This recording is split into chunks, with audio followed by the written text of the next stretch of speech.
जय हिंद दोस्तों। इस तरह का मैथ आप देखिए कैसे आप लोग आसान तरीके से बना सकते हैं।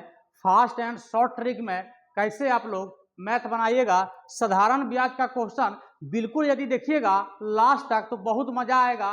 तो देखिए मैं बताने जा रहा हूं।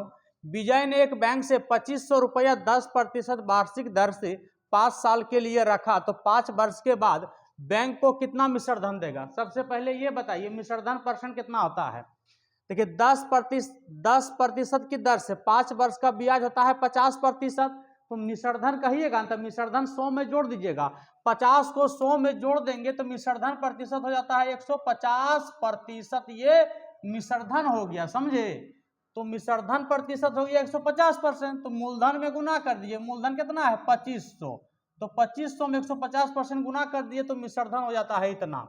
अब देखिए 2 जीरो से 2 जीरो कैंसिल, तो 25 गुना 15 375, समझे ना। तो 3750 रुपया मिश्रधन आपका 5 साल में देना पड़ेगा बैंक को। ये आपका आंसर हो जाता है। दूसरा क्वेश्चन देखिए, किस दर से वार्षिक ब्याज की दर से कोई धन 8 वर्षों में 3 गुना हो जाता है। तो 8 साल में 3 गुना हो गया, 3 गुना मिश्रधन है।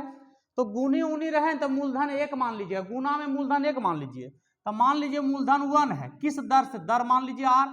8 वर्ष में R% की दर से 8 वर्ष में मिश्रधन आता है 3 गुना। तो 3 में से 1 घटा दीजिएगा तो ये ब्याज निकल गया। तो 3 में से 1 घटा कितना बचा, 2। 2 चौका 8 है ना, 2 चौका 8, 25 चौका 100, इसलिए R बराबर 25%। तो दर कितना हो जाता है 25%। गुना उना रहे तो मूलधन आप 1 मान लीजिएगा।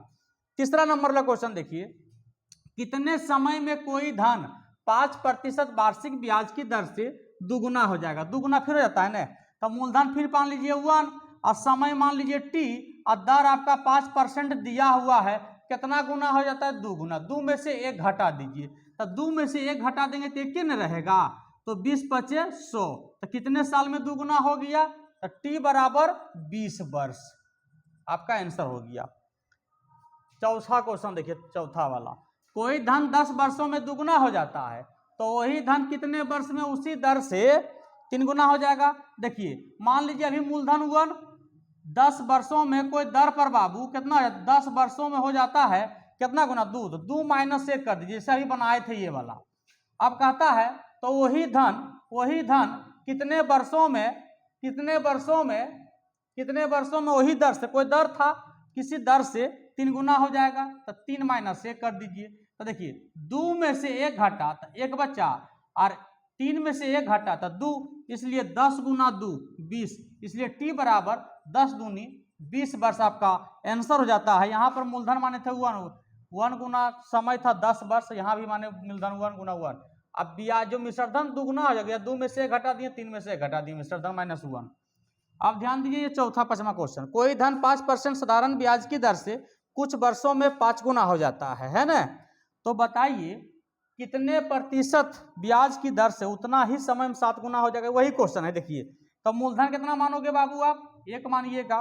दर कितना है, 10% की दर से कितना गुनी हो जाता है, दर 10% की दर से कुछ वर्षों में, कुछ वर्ष कितना मानिएगा, T मानिए 5 गुनी, 5 में से 1 घटा दीजिए। उसी प्रकार से कितने प्रतिशत की दर से, देखिएगा फिर मान लीजिए 1, ये मूलधन, दर मान लीजिए R, और उतना ही समय भी कहता है उतना ही रहने दीजिए। तो कितना गुना हो जाएगा, 7 गुना। तो 7 में से 1 घटा दीजिए। तो देखिए T से T कैंसिल बाबू, 5 में से 1 घटेगा तो 4, और 7 में से 1 घटेगा 6, इसलिए 2 दूनी 4, 3 दूनी 6, 5 दूनी 10, कट गया ना।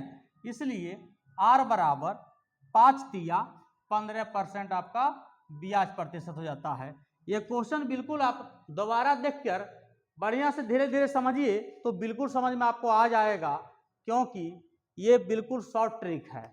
इसलिए थोड़ा सा ऐसा क्वेश्चन को आप डीप से समझिए तो और बेस्ट रहे।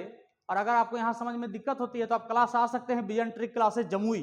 Thank you.